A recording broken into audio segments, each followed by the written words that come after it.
they'll flip the switch, say that because of the crisis, because of the dangers that we face in the world, some new and unpredicted threat, we need more authority, we need more power, and there will be nothing that people can do at that point to oppose it, and it'll be turnkey tyranny. היא לא פשוטה. אמצעים דיגיטליים שבידינו, השתמשנו בהם למאבק בטרור. אני נמנעתי עד היום, בכל השנים שהייתי ראש ממשלה, להפעיל את האמצעים האלה בתוך הציבור האזרחי, אבל אין ברירה. אנחנו נאבקים עכשיו במלחמה שהיא מחייבת אותנו לנקוט באמצעים מיוחדים. לצורך הדבר הזה ביקשתי הסכמה של משרד המשפטים לצעדים האלה. הם לא פשוטים, יש בהם פגיעה מסוימת בפרטיות של אותם אנשים שאנחנו נבדוק עם מי הם באו במגע, גם כחולים, מה קדם לזה. Backed by big money supporters like billionaire George Soros and Twitter CEO Jack Dorsey and the ACLU, the Pardon Snowden campaign has been trying to sway public opinion. Anybody in the positions of access with the technical capabilities that I had could, suck out secrets, pass them on the open market to Russia. They always have an open door, as we do. I'm no different from anybody else. I don't have special skills. I'm just another guy. I've been a systems engineer, systems administrator, senior advisor for the Central Intelligence Agency, solutions consultant, and a telecommunications information systems officer. You can't come forward against the world's most powerful intelligence agencies and be completely free from risk, because they're such powerful adversaries that no one can meaningfully oppose them. You could shut down the surveillance system in an afternoon, but that's not my intention. Do you think U.S. officials know where you live? Know where you are? I think they have a general idea. At this point, after 3 years, if they can't figure it out, they're probably not doing their job very well. Can you walk around freely the streets of Moscow and not be recognized? I walked here. I started with the agency over 30 years ago. I began as a student intern. My first professional job interview, and that was CIA, became really my first professional job, and it really became my lifelong career. Across my career, I have spent most of my time in technology.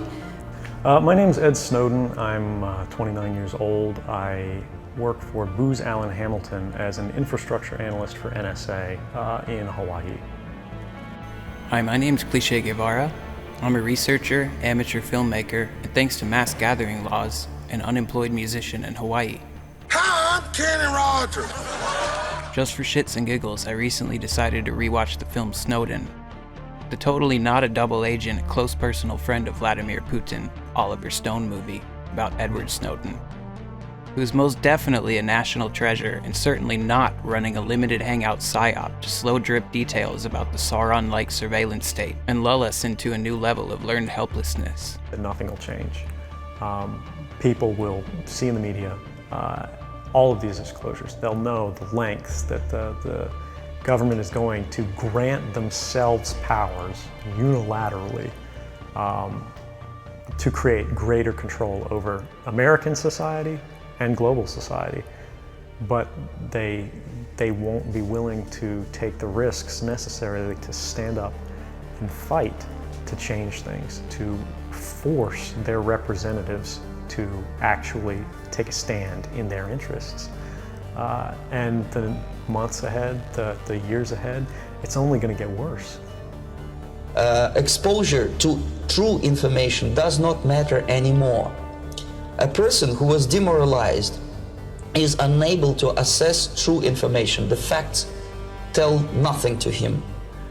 Even if I shower him with information, with authentic proof, with documents, with pictures, even if I take him by force to the Soviet Union and show him concentration camp, he will refuse to believe it until he is going to receive a kick in his fat bottom. When a military boot crashes his balls, then he will understand, but not before that. That's the tragic of the situation of demoralization. I mean, after all, It's quite normal for enemies of the state to have a permanently warm seat at the table of the mainstream media and have blockbuster Hollywood biopics made about them, right? It's not at all suspicious that Edward wasn't neutralized before we ever even heard his name. Yeah, I could be, rendered by the CIA. I could have people come after me, or any of their third-party partners. They work closely with a number of other nations. Or they could pay off the triads, or any of their agents or assets. We've got a CIA station just up the road in the consulate here in Hong Kong. If they want to get you, they'll get you in time. It's definitely not suspicious that although he's a whistleblower on the surveillance state and cybersecurity breaches, he never, and I mean ever, discusses the wildly successful foreign plot to take control over high technology. What do Assange and Snowden do? They didn't do nothing. They go on about how evil America is controlling the high technology sector, the cybersecurity industry, and backdooring everything. Shit. Anyone who has actually researched this issue knows that a lot of these critical tech companies are actually run by Israelis who graduated from the Talpiot program or Unit 8200. They work for Israeli military intelligence while having access to all our important data and communications. They are being merged into companies like Microsoft, Intel, and Google, which almost everyone uses. Some of you already know that a lot of these tech firms have Russians working in them, and Western technology is being transferred to Russia and China. That is a national security threat, and Assange and Snowden are clearly deflecting your attention away from that. Cloaked in rhetoric that aims to misdirect, obfuscate, and just downright bamboozle all of us all the time. Anyway, while doing a bit of research on one of Ed's many intriguing job descriptions in his intelligence career, senior advisor to the CIA, I stumbled across this interesting little lady. This is Jeanne, the former deputy director of the CIA, where she worked for decades as an early pioneer of their cyber programs. She also served as the CIA's chief information officer, oversaw their migration to Amazon's cloud platform, as well as oversaw the agency's global information technology infrastructure and corporate applications portfolio. What is the CIA's corporate applications portfolio? That sounds interesting. As of November 2017, she works as a senior advisor for cybersecurity to Mastercard. In addition to CyberSec, she's also involved in Mastercard's public policy initiatives. Found it kind of interesting how the timing very much lines up with when Mastercard, along with PayPal, Patreon, Visa, Chase Bank, Citibank, AdSense, and other financial institutions, began openly weaponizing finance to silence political opposition and dissent. November of 2017 was a busy month for Jeanne. In addition to Mastercard, she also joined the newly created advisory board of Peraton, formerly the Harris Corporation, which was acquired by Veritas Capital in April of 2017. This new advisory board is comprised of government technology executives. Peraton's CEO, Stu Shea, announced that Jeanne's strategic guidance will work to drive the company's support of sensitive missions in the defense and intelligence communities. At Peraton, our mission is critical: to protect and promote freedom around the world. Our customers require skilled teams working side by side across a broad national security focus. We have an enduring commitment to our customers' mission in space, intelligence, cyber SIGINT, defense, homeland security, electronic warfare, and communications. Our experienced team supports a strong foundation. So, we have a self-proclaimed proud-to-be career spook from the highest levels of the CIA, helping to shape public policy of a massive global financial institution during the unveiling of their financial censorship program, all while also sitting on the board of a massive defense and intelligence contractor, which among other things is admittedly engaged in information warfare, as well as apparently colonizing other planets. Understanding how to advance humanity's future. Focus on space, nigga. The United States from space. Cause I ain't stopping at the moon. Write this down. M-A-R-S, Mars, bitches. Mars. Red rocks. Yay, yay.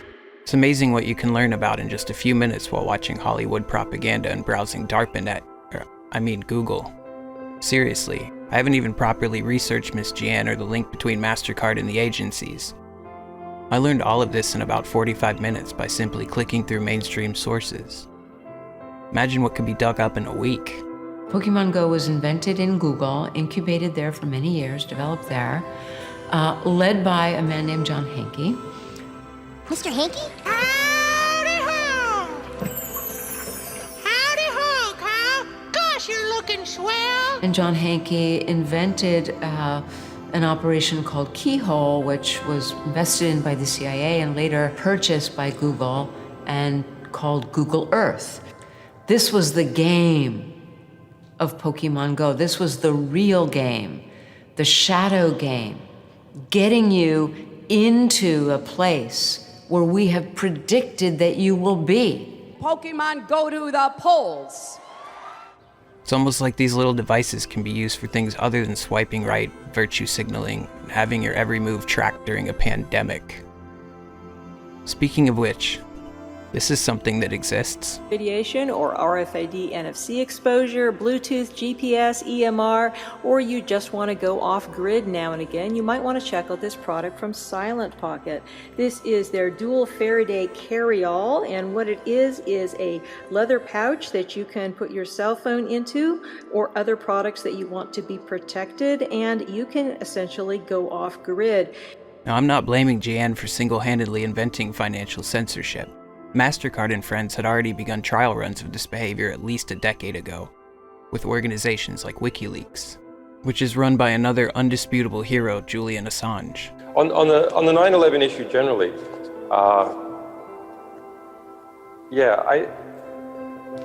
I don't think it is particularly important. Who also definitely isn't publishing Snowden-esque limited hangouts for the CIA, or funded by the Russian government to take the heat off of Moscow and Tel Aviv, while using active measures tactics to make American society implode in on itself. Russia is our friend! Russia is our friend! Russia is our friend! Russia is our friend! Zarkov came originally from the theatre world, and those who have studied his career say that what he did was take avant-garde ideas from the theatre and bring them into the heart of politics. Zarkov's aim was not just to manipulate people, but to go deeper and play with and undermine their very perception of the world, so they are never sure what is really happening.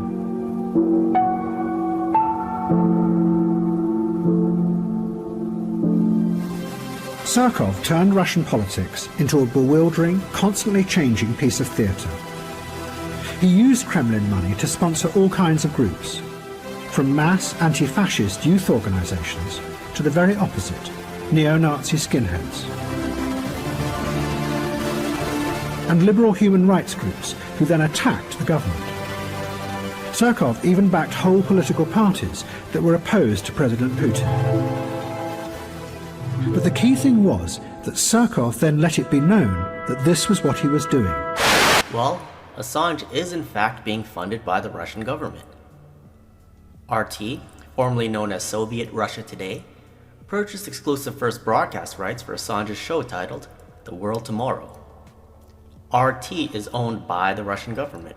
Assange is clearly a Russian intelligence asset. He was also the one who helped get Snowden set up in Russia.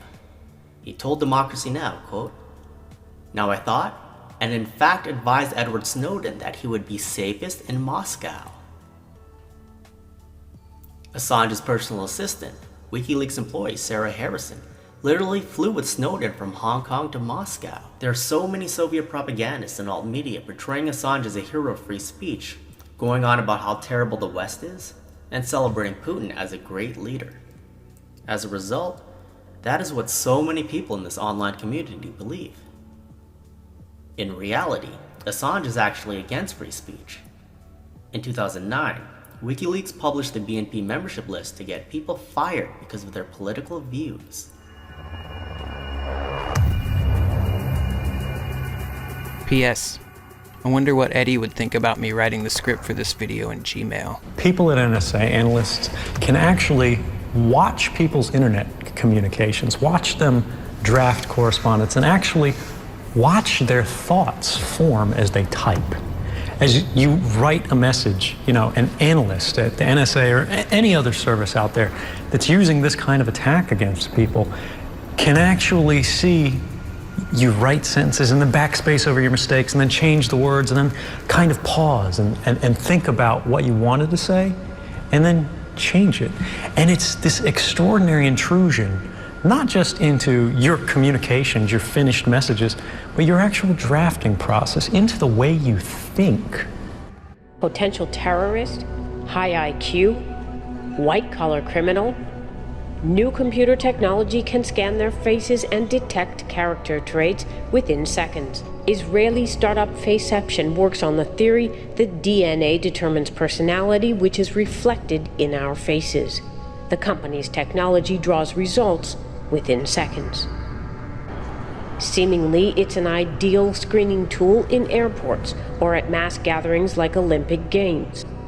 Faceception is negotiating deals with global security firms and recently signed a contract with a major homeland security agency. Stephanie Fried, CCTV, Tel Aviv. The world as we know it hangs by a thin thread. No one knows what or who to believe, and that's the point. It's called demoralization.